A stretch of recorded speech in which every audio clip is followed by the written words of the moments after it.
A cracker queen describes a person with a certain state of mind and quality of spirit that says no matter what life throws at her or him, because it can be anybody, you are determined to move forward, to learn, and to grow from all of the loss and sorrows and hardships in life. And not only do you move forward, you also maintain your wicked sense of humor, and your sass and your determination that you will be a warrior, not a victim.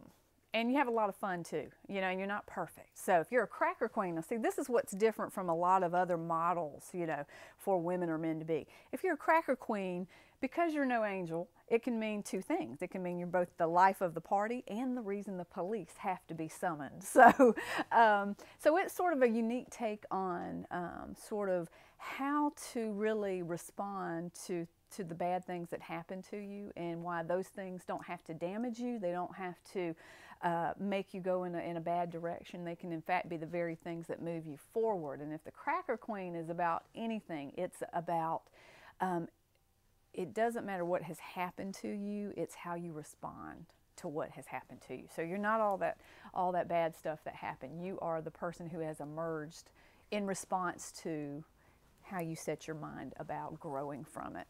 Cracker Queen is the story of my life, the story of coming up on literally the wrong side of the tracks in Warner Robins, which is right down the road from where we sit right now, among a pack of heroines, hellions, renegades, and bad seeds, otherwise known as Mama and them. and so it's the story, of a family that is disintegrating, it's falling apart, but we're really trying to keep our wits about us. I found that humor was the most supreme coping skill. And we always tried to find something funny in the darkest hours. And so that's why my book is sort of a dual nature. On the one hand, it's gritty. It covers very difficult subject matter at times, violence and shameful things and alcoholism and neglect and all this kind of stuff. But I also leaven it with humor because that's how we were dealing with it at the time, And so, so The Cracker Queen is a story really also about the power of love and forgiveness and gratitude and purpose.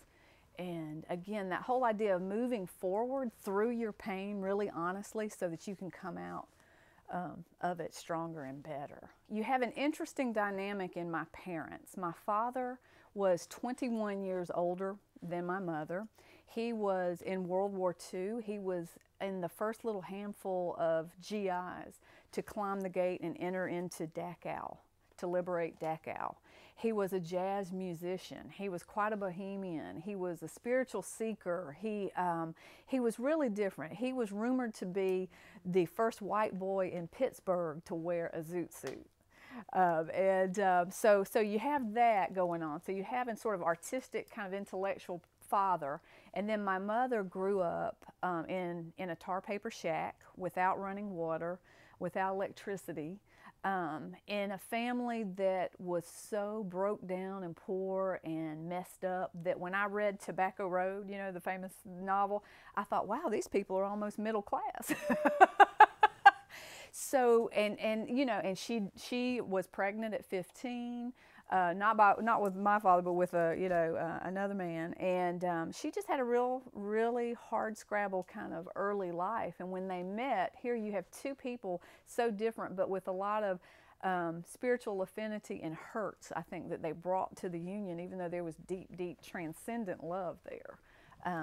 So it made for a strange family. A lot of the book takes place right here near Macon, and because I grew up here, and then we go to London, we go to other parts of Georgia, where I went to school at the University of Georgia in Athens, and where I hooked up right away into the art bohemian music scene there, and found a wonderful mecca for my my uniqueness, whatever you call it. So that was wonderful. So it's a little bit all over the map, but most of it is here in Middle Georgia, because I needed to tell the story of my childhood so that the last part of the book would make sense, so that the reader would know why I'm espousing these ways to live joyfully, you know, and how to, because you have to know the road I've walked, you know. And also, I hope it gives me credibility. You know, I'm not somebody with a silver spoon saying, oh, be happy, you know, and then calling for the chauffeur, you know, no. Well, you know how Jeff Foxworthy became famous for his "you might be a redneck if" jokes. Well, here are some telltale signs that you are seeing a cracker queen out there. And here are some good ones. You might be seeing a cracker queen if you see a woman at the Waffle House changing a diaper on the counter, okay?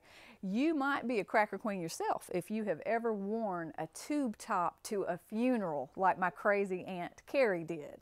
And here's one for you. Think back to a rural grandmother or great-grandmother in your family.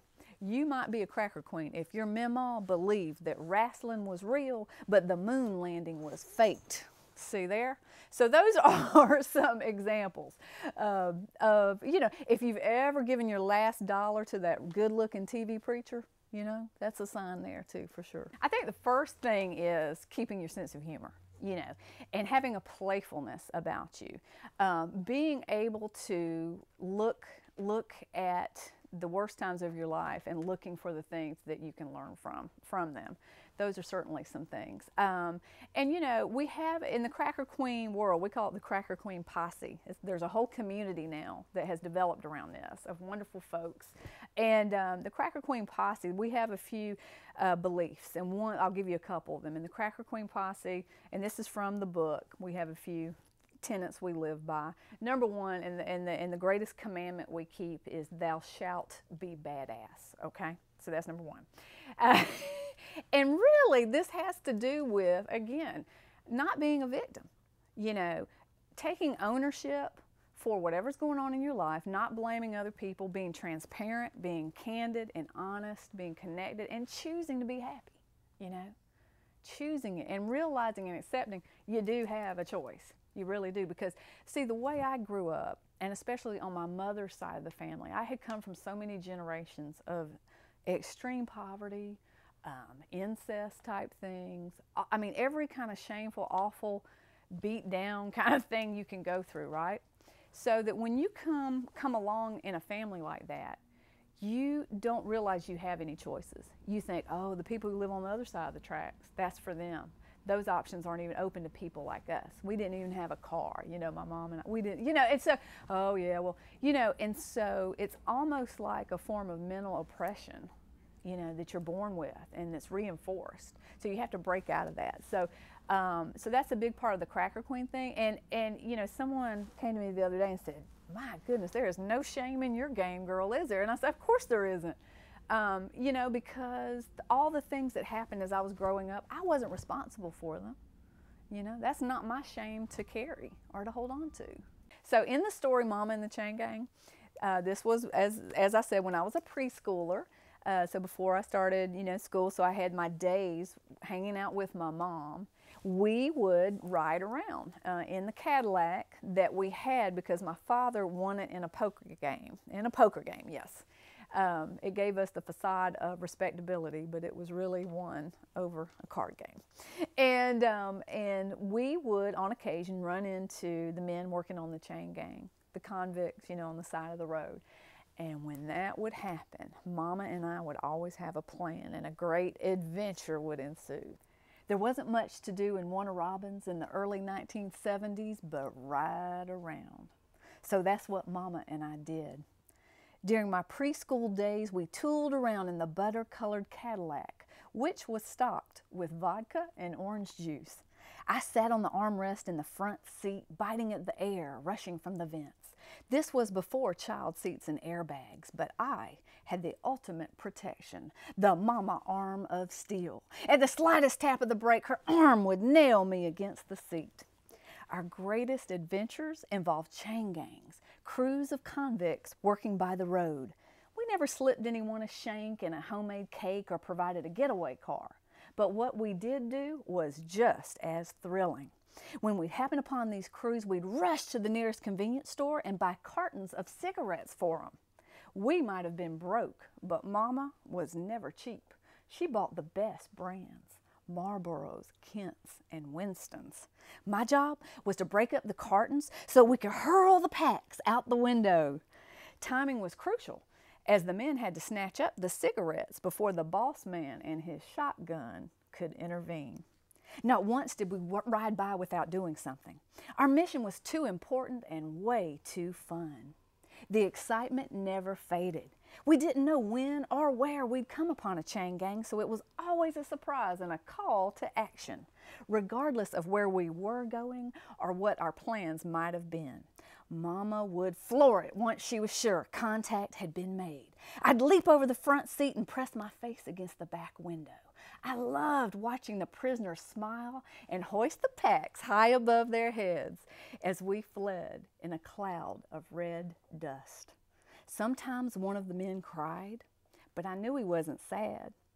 As a 4-year-old, I saw the radical happiness I had caused. For the first time, I became aware of my own power, and it felt good. I savored the view long into the distance. Once they were out of sight, I'd stretch across the back seat and picture them in my head, the men in stripes, with their wide grins and salty tears.